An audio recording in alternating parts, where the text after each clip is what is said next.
This is my review of the Water Ridge Capo kitchen faucet that is for sale at Costco. Now, I am by no means a plumber.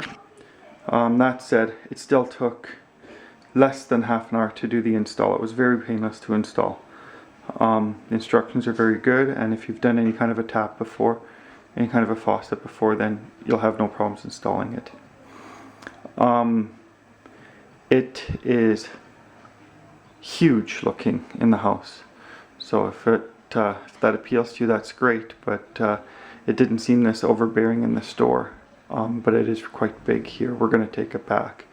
It has a range of motion that is not 180 degrees here. It's more like a 90-degree range of motion, which is unfortunate, but because if you want to get a big pot in your sink, you can't move this out of the way all the way, so you can still be in your way.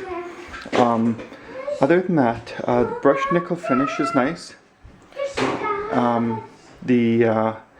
You have the option of using this base plate or not, and the handle on the right hand side, it's very straightforward: cold, hot, and warm in the middle there. Now, the one thing I did notice is that when you pull this out, first off, there's quite a lot of resistance to get it back in. I don't really like that. It doesn't. The other one, they have another one called the Valenza. It goes like this, and that's a little bit nicer. This one, I think it's kind of clumsy. The other thing that I noticed, which really bothers me, is that when you push down for the spray, you have a spray, but really it doesn't increase the pressure any. So, and that is really was a big disappointment for me, is when you have a spray nozzle, you should increase your pressure so it actually has the power to blast bits of food off of your plates when you rinse them.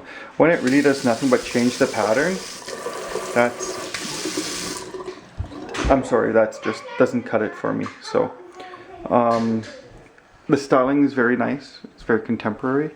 You know, of course it's a taste thing, but for me, this thing gets a don't keep it, return it rating, because one, the range of motion here is not very good. I should be able to move this thing right out of the way like this, so that for whatever reason, if I want to have my whole sink free, that I can. You know, for example, using a 5-gallon pail to fill up my aquarium, I may want to move that out of the way. I can't with this one.